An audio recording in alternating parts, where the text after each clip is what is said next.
Walaupun biasanya pada jam-jam ini Bapak dan Ibu mungkin sebahagian di antara awak membawa buah kasual. Betul. Tapi malam ini kita hadir di masjid Allah Subhanahu wa Ta'ala. Tadi sudah kita laksanakan ibadah salat Isya secara berjamaah, dan sekarang kita lanjutkan dengan mendengarkan tausiah wabil khusus dalam rangka memperingati Isra dan Mi'rajnya Nabi besar Muhammad sallallahu alaihi wasallam. Kemudian salawat dan salam dengan membaca Allahumma sholli ala sayyidina Muhammad wa ala ali sayyidina Muhammad. Mudah-mudahan Allah sampaikan kepada junjungan kita Nabi besar Muhammad sallallahu alaihi wasallam. Sembari kita berdoa kepada Allah, mudah-mudahan kita semuanya diberikan kekuatan dan kemampuan oleh Allah untuk senantiasa hidup di atas jalan sunnah Nabi. Karena itulah cara untuk mendapatkan cinta dari Allah. Allah Subhanahu wa Ta'ala mengatakan, "Qul in kuntum tuhibbunallah fattabi'uni yuhibbukum Allah wa yaghfir lakum dzunubakum wallahu ghafurur rahim." Katakan, kalau kamu cinta kepada Allah Subhanahu wa Ta'ala, maka ikuti aku, katanya. Apa maknanya Bapak dan Ibu? Hiduplah di atas jalan sunnah Nabi. Duduk di masjid ini adalah sunnah Nabi. Ketika kita duduk di masjid, masjid ini adalah Baitullah fil ardh. Betul? Rumah Allah Subhanahu wa Ta'ala di permukaan bumi. Kalau kita datang bertamu ke rumah Allah, tentu menurut sunnah ada adab dan etika yang perlu kita perhatikan. Betul tak Bapak Ibu? Kalau ada orang bertamu ke rumah awak, duduk bak ketuinya saja, maka bak ketuinya saja, bersikap bak ketuinya saja, kesimpulan dakwanan di rumah. Kesimpulan Bapak Ibu, ikut tamu ialah dah selesai. Enak, sudahlah datang bak ketuinya saja, duduk bak ketuinya saja, bersikap bak ketuinya saja. Kesimpulan dakwah ke rumah. Kesimpulan, apalagi kalau kita duduk bertamu ke rumah Allah Subhanahu. Mari Nanda semua, Nanda, nanti Ustaz sediakan hadiah bagi yang masuk duduk mendengarkan kajian. Nanti Ustaz kasih hadiah. Siapa yang mau hadiah? Ustaz keluarkan langsung hadiahnya. Ya. Siapa yang mau hadiah dia? Mau yang hijau, yang merah? Yang merah. Nah, ini sudah keluarkan. Siapa yang mau? Anak-anak yang di luar ya, masuk. Nah, nanti hadiahnya di akhir kajian. Ya, di akhir kajian akan ada kuis. Tahu kuis? Pertanyaan. Kalau namanya box, tentu tidak dapat menjawab pertanyaan. Ya. Ya, airnya boleh diminum orang. Nah, Bapak Ibu, boleh mau bertanya enggak? Boleh. Sampai malam ini pula barangkali ya bapak dan ibu-ibu mengikuti acara peringatan Isra Mi'raj. Barangkali ibu. Bu.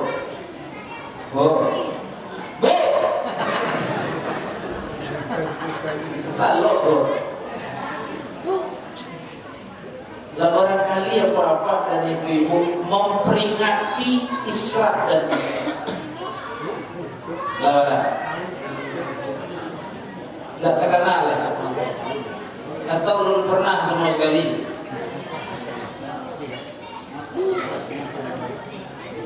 Sudah menjadi tradisi bagi kita umat Islam ini.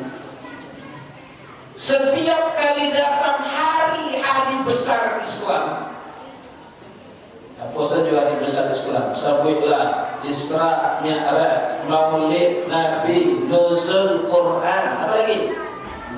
Tahun baru, Hijrah. Setiap kali datangnya hari-hari besar Islam, kita tidak lupa untuk melakukan peringatan. Termasuk Isra Mi'raj. Tapi pertanyaan aku berikutnya, selesai bapak dan ibu-ibu memperingati Isra Mi'raj, ana dapat jawab. Ana dapat. Alhamdulillah Ustaz setiap memperingati Isra Mi'raj mulai dapat makan kanyang di surau. Iya dah. Iya dah gitu. Alhamdulillah Ustaz kajinya santiang. Bahasa santiangnya pokoknya santiang. Katakanlah bentuk santiang lagi. Kan begitu. Nah, saya katakan berbagai macam peringatan hari-hari besar Islam itu berlalu dengan acara seremoni. Padahal apakah peringatan demi peringatan itu sebetulnya hanya sekedar untuk kumpul-kumpul, untuk mendengar ceramah lalu kemudian pulang, lalu kemudian tidak ingat sama sekali? Kan begitu? Kenapa? Karena kadang-kala kajiannya masuk telinga suruh, keluar telinga tidak, itu dia masuk dia punya tenar. Tapi ada orang masuk telinga suruh, kecampak ke telinga suruh aja. Malah itu. Nah, padahal semua kegiatan baik tentu punya tujuan baik. Benar. Tujuan baik inilah yang perlu kemudian kita pahami, lalu kemudian kita amalkan atau kita bumikan dalam hidup dan kehidupan kita sehari-hari. Termasuk Islam. Ini peristiwa yang kita peringati malam ini Bapak dan Saudara. Malam ini malam tanggal berapa? Tanggal lu ibu, kalau 22 ada ini. Tanggal berapa ini? 28 Rajab. Tanggal 27 belum? Tadi siang. Ya, pertukaran tanggal dalam kalender Islam itu seiring dengan terbenamnya matahari. Nah, Bapak dan Ibu, peristiwa Isra Mi'raj yang kita peringati pada malam hari ini peristiwa yang luar biasa. Termasuk salah satu di antara sekian deretan mukjizat besar Rasulullah. Termasuk mukjizat. Apa itu mukjizat? Mukjizat itu adalah kejadian luar biasa yang terjadi ditunjukkan oleh Nabi dan Rasul. Tujuannya untuk apa?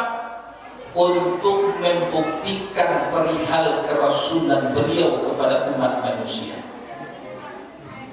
Jadi mukjizat itu hanya ada pada diri Rasul. Kalau selain Rasul itu mukjizat indah nan adu karamah. Kalau selain Rasul ada namanya karamah. Rasul meninjaunya kiramai.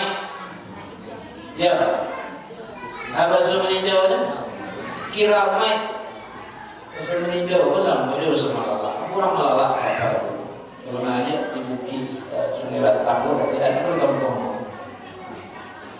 Nah, bapak ibu, orang malah gadai kebilekan kamang, basawah di ruang ujian, di UIN sejamil-jamil Bukit Tinggi semenjak 9 balik tahun terakhir. Kemudian dari dosen itu 1 Januari 2005. Nah, bapak ibu, mukjizat. Jadi mukjizat ini kepada Rasul, sedangkan karamah ada kalanya untuk selain Rasul. Tapi tentu ada sembarang bulan ada karamah. Orang-orang soleh, orang-orang yang dekat dengan Allah SWT. Tapi kalau ada orang mengecek siapa itu kiramai, bapak kiramai, jual proses sesuatu yang luar biasa, tapi dicari sembahyang indah, audio tertentu, kamu saji segala tidur, itu tak kiramai. Nah, bapak dan ibu yang Allah hormati, Isra'nya Arab itu mukjizat, kejadian bagus.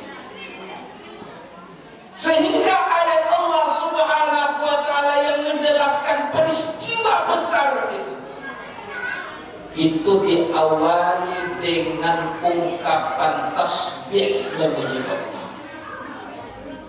Saya apa layaknya mendengar? Saya Subhanalladzi asra bi'abdihi laylan minal masjidil haram ilal masjidil aqsa alladzi barakna hawlahu linuriyahu min ayatina innahu huwas sami'ul basir. Ya Allah, Maha suci Allah, Subhanallah. Kalau kita Ustaz Wab, Subhana itu masdar, tasbih. Maha suci Allah. Kata para mufassir, kalau ada ayat yang diawali dengan ungkapan tasbih memuji Allah, itu menunjukkan kalau sesuatu yang diceritakan oleh ayat itu adalah kejadian yang luar biasa, sesuatu yang menakjubkan. Nah, kenapa? Karena sejak saya suap ternyata kalau kita baca sejarah orang-orang Arab itu, kalau mereka melihat sesuatu yang menakjubkan, yang mengagumkan, atau mendengar sesuatu yang menakjubkan, mengagumkan, pasti nanti bacanya Subhanallah. Tidak jawab. Kalau awak kagum kepada sesuatu, ada dibaca. Ada orang kayu belinda, itu kayu belinda. Kagum awak, di mana dibaca? Onde, yo benar kayu. Kita gitu. Ada orang berilmu tinggi, kagum kita kepada ilmunya. Ada dibaca lewat. Onde, yo benar tinggi ilmu. Gitu. Padahal seharusnya kalau kita mengagumi sesuatu, takjub kepada sesuatu, maka yang dibaca adalah Subhanallah. Apa ini? Kenapa subhanallah Ustaz? Aduh, mau hikmahnya bapak dan ibu-ibu. Satu, terhadap orang yang mengagumi, terhadap orang yang takjub tadi, itu mengingatkan kepada yang bersangkutan bahwa yang mengagumi itu tidak terjadi dengan sendirinya, melainkan karena rahmat dan pemberian dari Allah Subhanahu wa Ta'ala. Kalau ada orang kaya, kita kagum karena kekayaannya, Yohana kayonya, kok bersawah seberi bukit, bertoko seberi pasar, seberi posito, tiup bank, kan juga itu. Kita kagum dengan kekayaannya, baca subhanallah. Kenapa? Karena dia tidak kaya dengan sendirinya, melainkan itu rahmat dan pemberian Allah. Kalau kita kagum dengan kekuasaan seseorang, tinggi jabatan dan kedudukannya, apa nanti baca? Subhanallah. Kenapa? Karena kekuasaannya itu pemberian Allah. Bukan berkuasa dengan sendiri. Subhanallah. Itu hikmah bagi orang yang kagum, menyadarkan inyo bahwa yang kagumi itu adalah kekuasaan. Sebaliknya terhadap orang yang dikagumi atau orang yang dipuji, ketika yang memuji membaca subhanallah, inyo pun sadar bahwa sesuatu yang inyo miliki yang membuat orang kagum, yang membuat orang salut tadi, itu bukan karena kemampuannya sendiri, melainkan semata-mata karena rahmat Allah. Sehingga tidak sombong. Orang sombong kok kan karena sering dipuji-puji. Ya, kalau Pak Ibu pernah mendengar nama Firaun, tahu Firaun? Tidak, Firaun di meninjau guru. Ya, Firaun yang hidup di zaman Nabi Musa. Kenapa Firaun itu sampai mengatakan ana rabbukumul a'la? Abu kok kecil Firaun itu adalah Tuhanmu yang maha tinggi. Kenapa? Karena nyonya terlalu dipuji-puji, disanjung-sanjung. Terlalu dipuji, terlalu disanjung. Sehingga merasa hebat, merasa besar. Abang katuinyo sedang ilai. Sampai-sampai umumkan kepada masyarakatnya untuk mentuhankan Fir'aun itu sendiri. Dan Bapak Ibu, makanya kalau kita kagum kepada sesuatu, apa yang dikana? Allah Subhanahu wa Ta'ala. Maha suci Allah yang sudah memperjalankan hambanya Muhammad. Allah yang memperjalankan dan Nabi dan berjalan selama.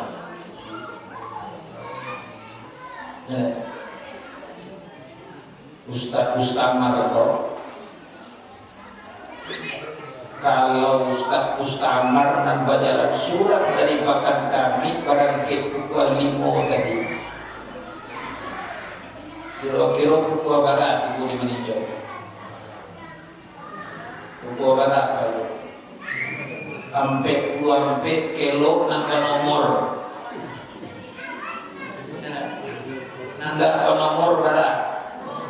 Dua yang suwo cek ke kita cek. Iya. Ayo, lain lalu apa itu? Nah, buku berat, buku di buku berat.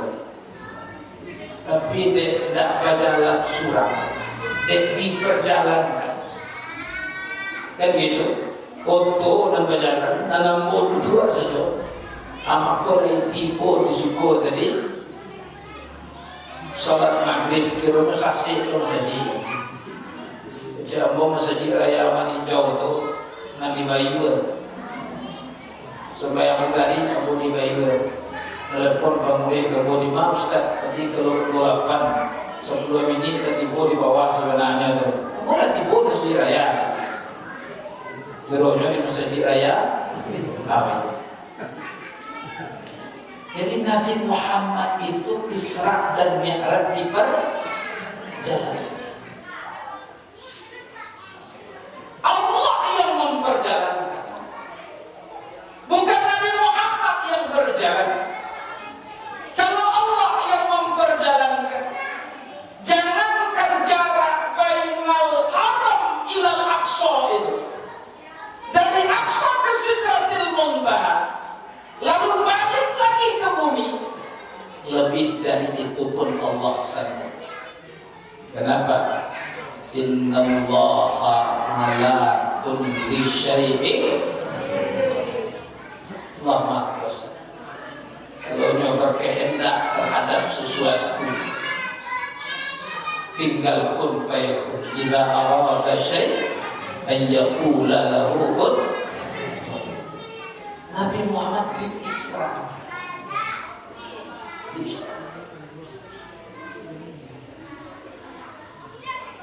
Diisrakan oleh Allah.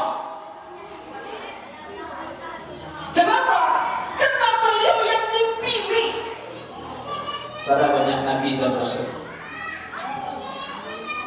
Para nabi berapa ada? Banyak. Ada banyaknya. Syaratnya? Nah, kalau ada yang bisa menjawab, nih, ini ada 50.000. Berapa jumlah nabi? Berapa?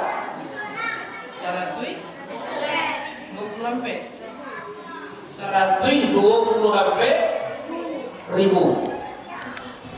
Rasul berapa? Nah, berapa Rasul? Berapa Rasul? Nabi 120 sampai 1000 Rasul. Lanjut dulu, nanti berapa? Ya, ini 50.000 masih diletakkan di sini. Ya. 124.000 nabi. Ya. Hanya Nabi Muhammad yang dipilih oleh Allah. Itu artinya di kalangan para nabi dan rasul, Nabi Muhammad istimewa atau tidak? Istimewa. Maka beliau disebut Sayyidul Anbiya wal Mursalin, penghulu para nabi dan rasul. Nabi Muhammad istimewa. Ada tetapi dalam sejarah perjalanan Isra dan Mi'raj itu, walaupun Nabi yang diisrakan adalah Nabi pilihan, kekasih Allah, Habibullah, tapi ternyata di awal perjalanan itu dalam sejarah kita baca, terlebih dahulu dibersihkan hati beliau. Benar. Dibawa oleh malaikat Jibril, lalu kemudian dibedah dadanya. Jadi dibersihkan hati. Padahal Nabi itu kira-kira punya dosa dah. Punya dosa dah Nabi. Tidak. Nabi itu maksum, terpelihara dari dosa besar dan dosa kecil. Ya. Kira-kira hati Nabi itu bersih atau kotor? Bersih. Kira-kira dalam hati Nabi itu ada berbagai macam bentuk penyakit hati? Tidak.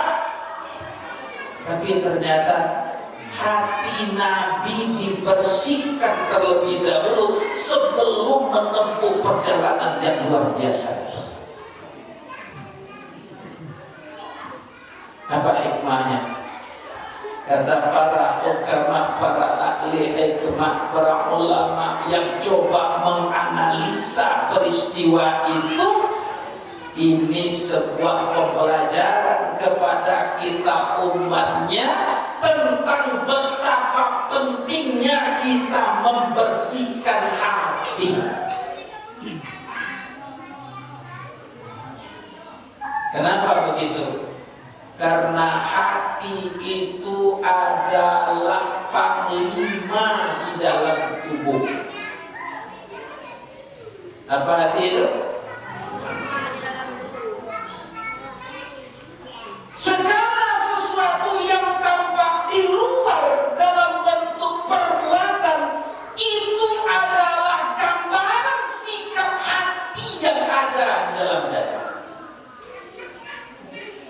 Maka kata Rasulullah, ala inna fil jasad mudghah idza saluhat. Apa hadisnya? Idza saluhat saluha sairu jasad.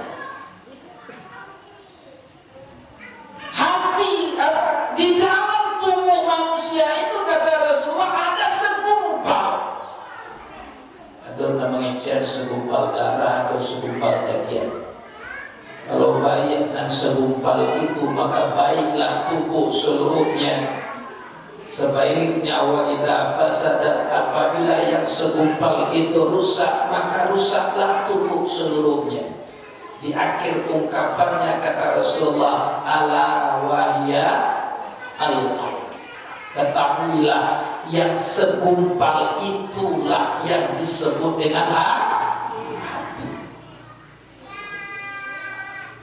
Jadi Isra Mi'raj ini sebetulnya mengajarkan kepada kita tentang betapa pentingnya untuk membersihkan hati. Penting membersihkan. Kalau pakaian kita bersihkan, kita cuci. Malewa mencuci surat kita laundry. Betul.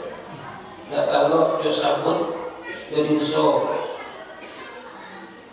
Enggak mempan lo jadi sok, jadi deterjen double clean, kan gitu sampai bersih. Pakaian kita bersihkan, rumah kita bersihkan, fisik kita bersihkan. Tapi bagaimana dengan hati?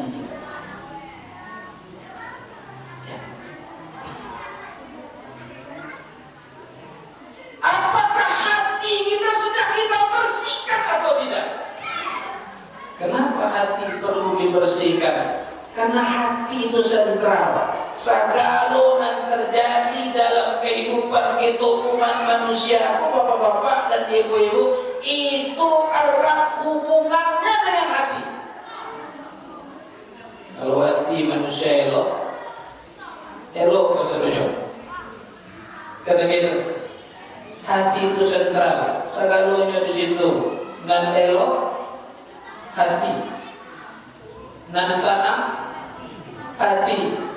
Dan sajua hati. Dan sakit hati juga. Dan menangguh hati itu menangguh.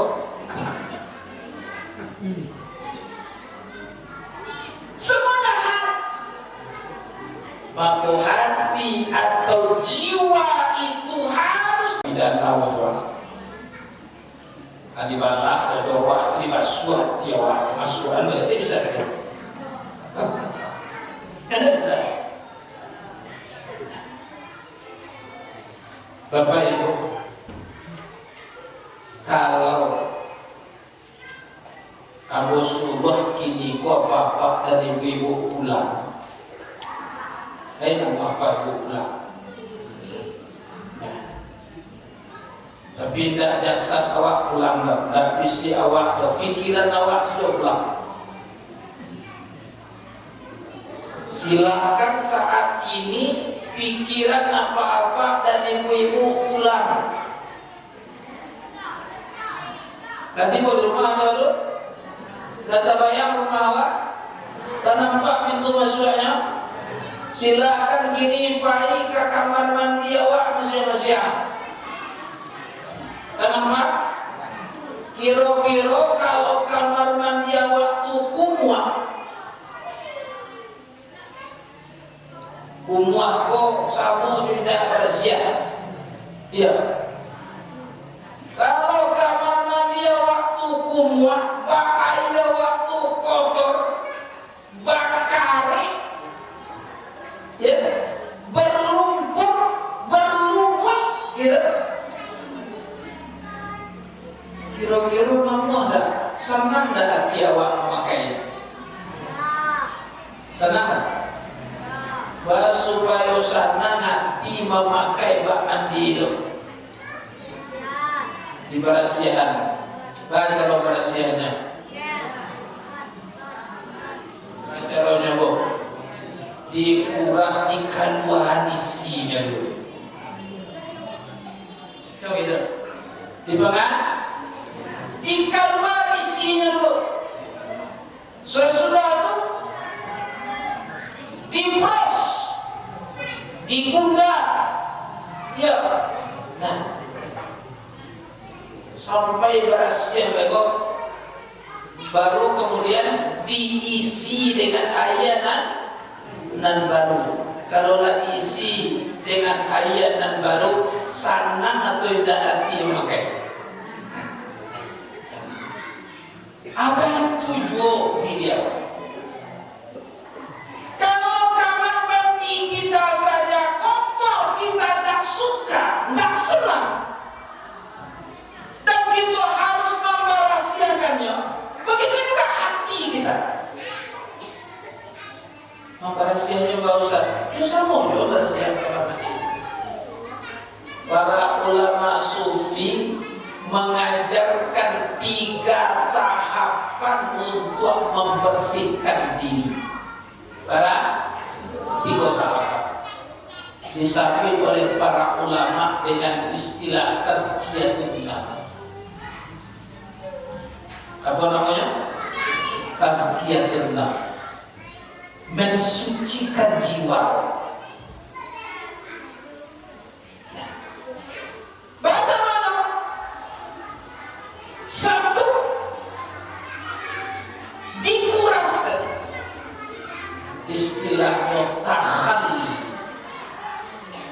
Apa namanya? Takhalli. Apa itu takhalli? Dikuras isi dan buah-buah. Dibarasiakan. Dikeluarkan dari dalam hati awak segala sifat-sifat yang tidak baik. Apa sifat yang tidak baik? Sifat hati yang tidak baik bapak dan ibu-ibu. Iri, dengki, ya. Foto dan mendaki di kilo 1 sampai 40 anu dengan sesat. Kena gitu. Ayam dan bata 2 disakok, ayam 2 jangan bagian. Itulah namanya tuh. Namanya tuh. Ada ki.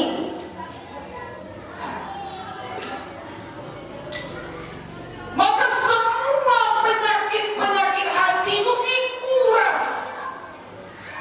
hilangkan. Hilangkan. Dan kalaulah berhasil kita hilangkan penyakit-penyakit hati tadi, lalu kemudian diisi. Nah, sebenarnya coba mandi tadi, dikuras sampai bersih, lalu diisi dengan ayanan baru. Apa maknanya? Dihiasi jiwa kita, hati kita dengan sifat-sifat terpuji. Itu namanya tahalli. Namanya tahalli.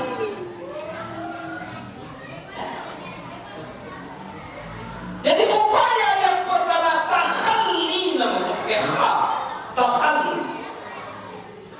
Setelah tahalli, yang kedua apa? Tahalli.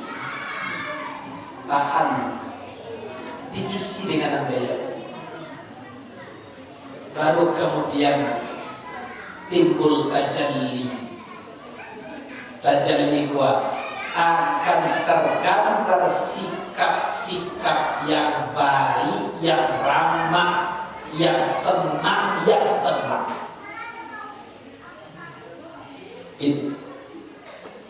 Ini pelajaran dari Nabi tentang betapa pentingnya kita membersihkan jiwa. Kalau itu tidak berhasil kita lakukan, maka kita tidak akan pernah dekat dengan Zat yang Maha Tinggi. Jadi apa yang menjadi penghalang dekatnya kita dengan Allah? Jiwa kita kotor. Nabi Sabalun Isra yang berlanjut dengan Mi'raj, maka dibersihkan hati. Dibersihkan. Kita pun seperti itu. Kalau ingin kita menjadi orang yang dekat dengan Allah, kalau dekat dengan Allah Subhanahu wa Ta'ala, hidup seolah-olah dimanja oleh Allah. Mau dimanja? Kalau manjo tidak usah. So, kalau manjo, aku bakal biar kok manja jok jadi. Tapi kalau dimanja oleh Allah, kalau dimanja, orang yang dimanja oleh Allah Subhanahu wa Ta'ala, maka hidupnya mudah. Hidupnya sulit. Hidupnya gampang. Menurut teori apa-apa dan ibu-ibu kecil Quran, dan itu pasti teorinya. Dunia aku sampai sana. Betul tak?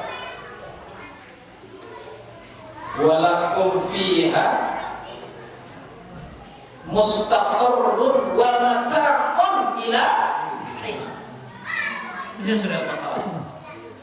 Ketika Nabi Adam disuruh oleh Allah pindahkan sampai tujuan penciptaan.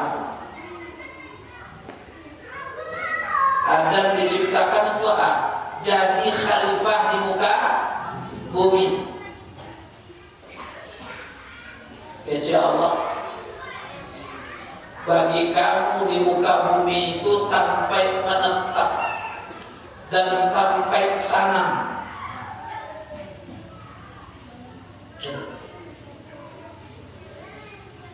Supaya terwujud kesenangan itu, Allah berikan petunjuk. Betul. Jadi yang hidupnya kok senang sebetulnya. Tapi kalau kemudian membatamu jawab sebaliknya,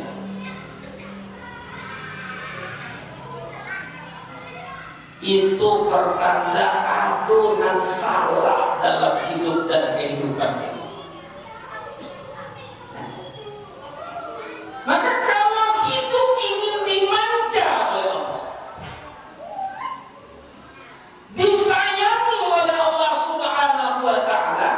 maka yang pertama dibersihkan apa? Hati. Karena hati yang berkarat, hati yang kotor itulah yang membuat itu jauh dari Allah Subhanahu wa Ta'ala.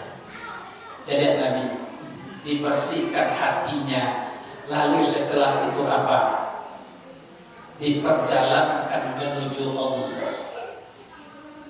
Minal masjidil haram ilal masjidil aqsa. Perjalanan menuju Allah itu berangkat dari masjid ke masjid. Masjidil Haram dan Aqsa adalah dua masjid suci, dua dari tiga masjid suci. Masjid dan suci kok barat tiga. Masjidil Haram Makkah, Masjid Nabawi Madinah, Masjidil Aqsa di Palestina. Masjid suci Haram dan Aqsa, dua masjid suci. Nabi diperjalankan dari situ, dari Haram ke Aqsa, dari masjid ke masjid itu. Ada lagi pelajaran berharga di situ, kata para ulama. Kalau ingin dekat dengan Allah Subhanahu wa Ta'ala,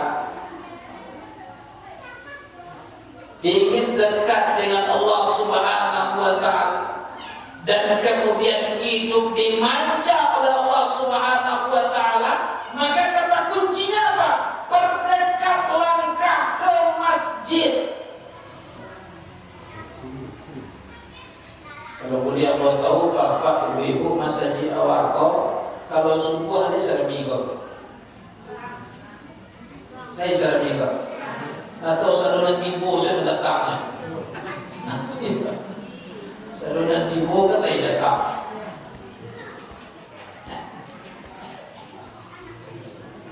Padahal salat subuh itu sholat yang luar biasa. Kalau di atas dunia ini ada orang kaya, kaya nomor 1, nomor 2 dan seterusnya. Orang yang paling kaya yang sesungguhnya siapa? Orang yang sembah sholat sunat fajar 2 rakaat sebelum sholat subuh.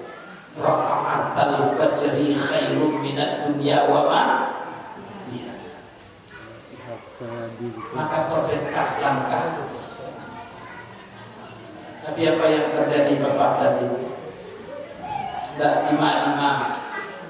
Ternyata langkah perjalanan yang paling jauh dan paling sulit itu adalah perjalanan ke masjid. Betul kan? Ya.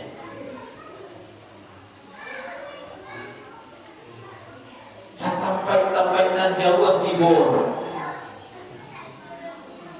Tapi ke masjid tidak datang.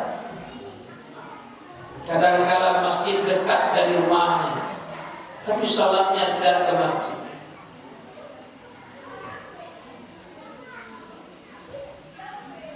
Maka tanamkan Bapak Ibu, setelah Isra, peringatan Isra dan Mi'raj ini, dekatkan langkah ke masjid.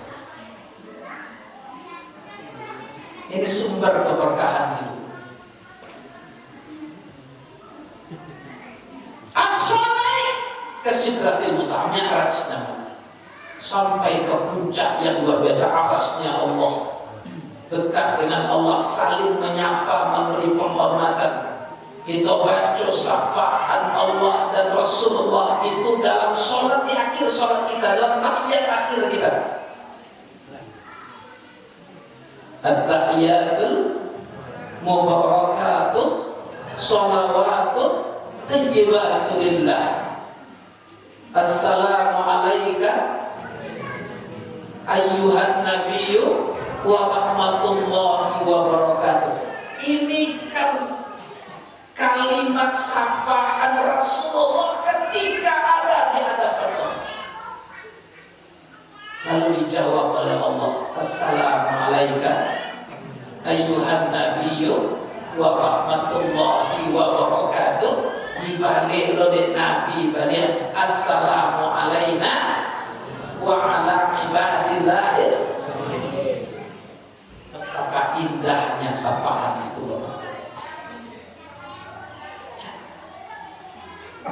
Dekat dengan Allah, disapa oleh Allah, bercakap-cakap dengan Allah, itulah puncak kenikmatan.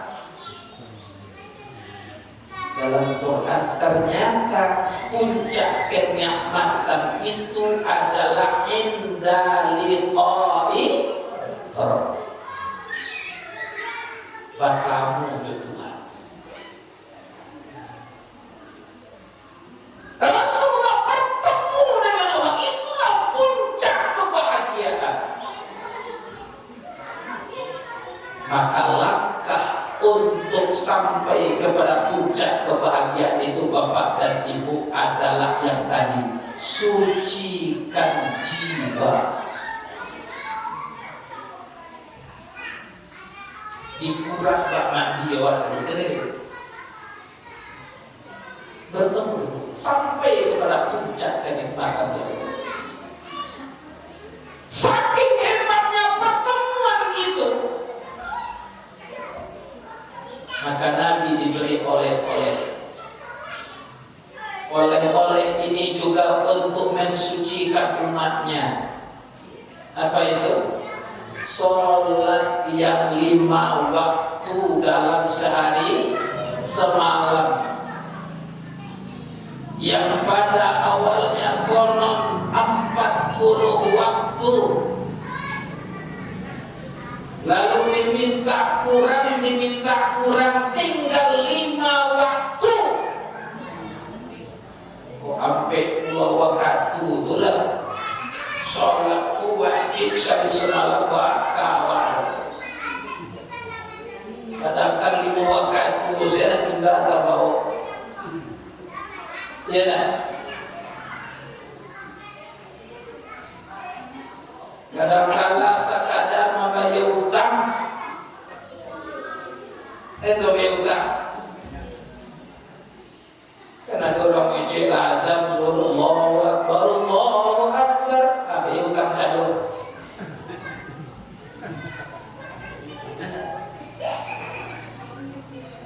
Sebab kadang-kadang cik yang memilih dari sholat panjang. Nah, Rasulullah selesai, sudah agak selesai, ada sempat lo berzikir berdoa, dan sempat lo baca Allahumma antas salam lo, tapi Allahumma lantas jalan. Ada begitu saja. Banyaknya orang kata itu. Sudah sembahyang Jumat, Allahumma lantas jalan. Sudah sembahyang Ibu waktu, Allahumma lantas jalan. Padahal salah satu ya doa mustajab itu. Doa mustajab, permintaan yang diijabah oleh Allah Subhanahu wa taala adalah doa setelah sholat fardu. Tapi banyak orang yang tak mengindahkan. Nah, Bapak dan Ibu yang aku hormati, diberi oleh-oleh istimewa. Untuk apa itu? Untuk membersihkan diri kita. Karena kita tidak akan pernah sampai kepada puncak kebahagiaan dekat dengan Allah kecuali menjadi orang yang bersih. Maka sholat itu kata Rasulullah, sholat itu bagi orang-orang mukmin perumpamaannya bagaikan orang yang tinggal di Tapiaya. Orang tinggal di Tapiaya 5 kali dalam sehari semalam, ia bersihkan badannya dengan sungai itu, dengan air itu. Apakah masih akan tinggal dosa di badannya atau tidak? Tentu jawabnya tidak. kalau sholat sebagai buah Isra Mi'raj itu betul-betul kita kerjakan, maka jiwa kita akan bersih. Karena jiwa bersih, hati bersih, maka pembicaraan bersih, perbuatan bersih, kelakuan bersih. Tapi kenyataannya kadang-kala aduh, dan sholat 5 waktunya jalan, tapi karajonya tidak berhasil, tetap melakukan maksiat. Padahal insya Allah inna sholata tanha anil fahsya'i wal munkar, tapi nyo sholat maksiat tetap juga. Kecek kawan aku namanya STMJ, sholat kali maksiat jalan. Nah, namanya tuh STMJ, sholat terus maksiat jalan. Nah, kok bisa seperti itu? Karena sholatnya tidak berhasil membersihkan jiwa, sekedar menggugurkan kewajiban, akan tetapi tidak berefek bersihnya jiwa dan hati. Sehingga karajunya tetap pakai. Nah, oleh karena itu Bapak dan Ibu, mari kita periksa sholat kita. Dalam Quran itu ada beberapa jenis sholat. Dalam surah An-Nisa ayat 122 ada sholat itu yang dikatakan sholat munafik. Kau munafik? Ikut kado sholat orang munafik. Pada tandanya, coba beresok sholat Isya. Sholat mukmin atau sholat munafik? Satu tandanya kita qamu ila sholat qamu kusala. Kalau mau tagak untuk melaksanakan sholat, tagaknya malih. Tagaknya malih. Jadi imamnya tawu sufufakum fa inna tasbiyatas sufuf min tamamis sholat. Luruskan, rapatkan sholat, lurus rapi itu kesempurnaan sholat berjamaah. Tapi beliau udah suruh rapi, lurus di imamnya, tagak pakai totinya saja. Idza qamu ila sholat qamu kusala. Satu. Nah, kedua kerja Allah apa? Yura'unan nas. Sholatnya ria kepada manusia. Tapi kalau sholatnya diadakan ketua masjid, cantik sholatnya. Sholatnya diadakan guru, hebat sholatnya. Yura'unan nas, ria. Dan yang ketiga, la yadhkurunallaha illa qalila, kata Allah. Dalam sholat ini tidak ingin ke Allah Subhanahu wa ta'ala kecuali sedikit. Tapi banyak inginan lain pada ingin Allah. Ketika takbir ingin Allah, tapi bila mulai baca doa iftitah tekanan lain, tekanan karamba biswa negeri bangki. Ya. Mulai baca Fatihah, Bismillahirrahmanirrahim. Basopo anak kunci dan tadi sebelum sholat tak bersubuh. Sebelum sholat tak bersubuh anak kunci kalau Tapi begitu baca Bismillahirrahmanirrahim, yuk diberi bentar. Ada tak kan salat kayak itu? Lain. Jujur saudaraku, jangan ada dusta di antara kita. Nah, Bapak tadi. Nah, kalau begitu salatnya munafik. Orang munafik itu walaupun dia salat, apakah masuk surga atau tidak? Tidak. Kata ayat itu selanjutnya, innal munafiqina, orang munafik itu di mana? Fid darkil asfalina minan nar. Letaknya di neraka. Jangan harap kita akan mewarisi surga Firdaus dengan sholat kita kalau sholatnya seperti itu. Orang yang akan masuk surga Firdaus dengan sholatnya siapa? Alladzina hum fi sholatihim khashi'un. Aku Bapak Ibu, mari kita evaluasi. Setiap tahun kita memperingati Isra dan Mi'raj. Intisari peringatan Isra dan Mi'raj adalah perintah sholat. Sholatnya sudah kita kerjakan. Pertanyaannya, apakah perilaku kita berubah dengan sholat itu atau tidak? Itu satu. Atau STMJ itu.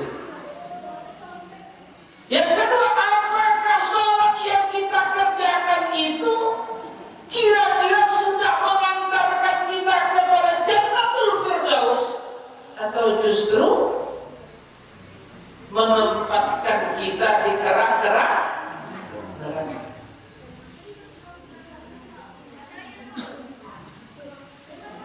Siapa bisa mengevaluasi awak masing-masing.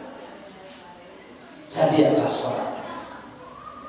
Bapak dan Ibu, 5 rukun Islam itu. Karena rukun Islam 5.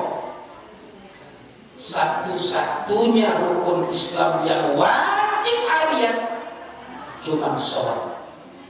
Posisinya sebagai tiang di dalam agama iman itu. Maka pelihara ini, hafizu ala sholawati was sholatil wusta. Wariskan ini kepada anak-anak kita. Muru sabya bisolah idza balagha sab'a sinin wa idza balagha 10 sinin fadribuhu 'alaiha. Pastikan anak kita sholat. Siapa yang harus memastikan? Bapak-bapak baca surat Toha. Wa'mur ahlaka bis-shalah wastabir 'alaiha. La nas'aluka rizqa, nahnu narzuquka, kata Allah. Wal 'aqibatu lit-taqwa. Perintahkanlah keluargamu untuk salat. Kasih khitab ayat ini. Ayat ini ditujukan Allah untuk siapa? Untuk para suami bagi istrinya, untuk para bapak dari anak. Wahai para bapak, perintahkan anakmu untuk sholat. Wahai para suami, perintahkan istrimu untuk sholat. Wastabir 'alaiha, bersabarlah terhadapnya. La nas'aluka rizqa, nahnu narzuquk. Kami tidak minta rezeki kepadamu, kata Allah, tapi kamilah yang memberi kamu rezeki. Wal 'aqibatu lit-taqwa, ada akibat baik bagi orang-orang yang bertakwa. Baca tafsir ayat itu Bapak dan Ibu-ibu, ternyata sangat erat hubungannya kesejahteraan ekonomi keluarga dengan sholat di dalam keluarga. Jadi sholat kok erat hubungannya dengan kesejahteraan. Menurut teori hidup, ikatan suami takut istri, bahwa kakak itu Lihat Bapak Ibu ceweknya. Kenapa istri disuruh patuh kepada suami? Tidak sebaliknya. Karena yang tadi, kalau ada suami durhaka kepada Allah, dia tak sholat, dia membangkang terhadap agama ini, istrinya berdosa? Tidak. Tidak berdosa. Tapi sebaliknya, kalau ada istri yang durhaka kepada Allah, auratnya dibukakan, sholatnya tidak jalan, agamanya tidak diamalkan, berdosa tak suaminya? Berdosa. Itu sebabnya kenapa istri dituntut patuh kepada suami. Maka Bapak Ibu, sebanyak apapun ibadah ibu-ibu sebagai istri, banyak ibadahnya, tapi tidak patuh kepada suaminya, jangan harap dengan ibadah yang banyak itu akan dapat surganya Allah Subhanahu wa Ta'ala. Nah Bapak dan Ibu, jadi sholat ini ternyata termasuk kata kunci kesejahteraan keluarga. Maka kata Allah, wa'mur ahlaka bis-shalah, perintahkan anak-anakmu untuk sholat, supaya anak bisa sholat dengan baik. Maka orang tuanya harus memperbaiki sholat. Sekali-sekali ya Bapak, dengarkan bacaan sholat anak.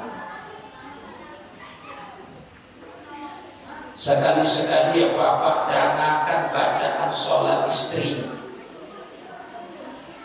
Coba dia dengan begitu. Kalau tidak benar, kewajiban kita membenarkan.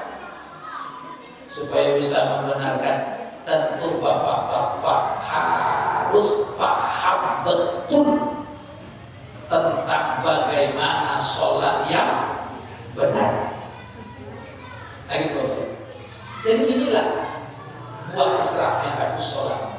Maka pastikan keluarga kita sholat, pribadi kita sholat, keluarga kita sholat, istri kita sholat, suami kita sholat, anak kita sholat. Kalau sholat sudah, pastikan melaksanakan sholat fardu itu di masjid Allah Subhanahu wa Ta'ala. Dan itu saja pukul 10 lewat.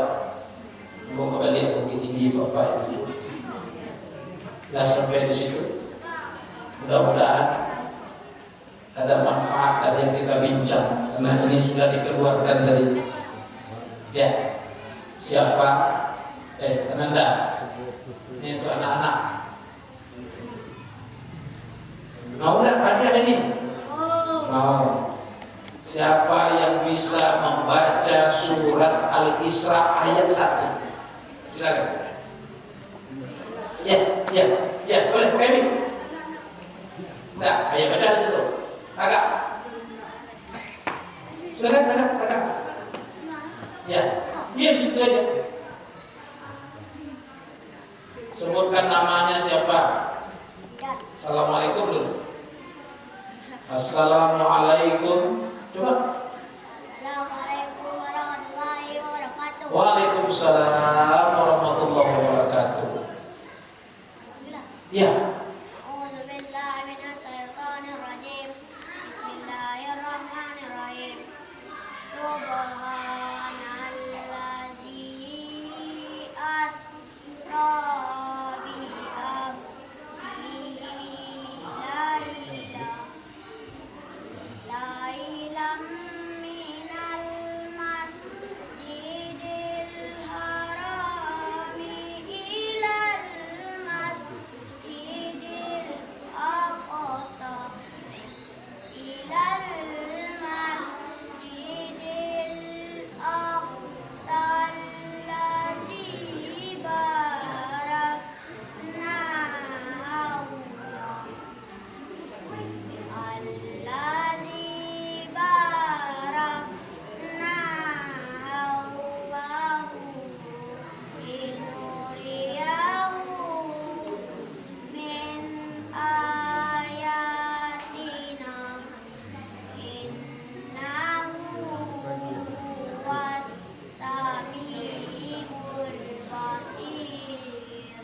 Sadaqallahul azim. Betul Bapak Ibu? Betul, alhamdulillah. Ini sini.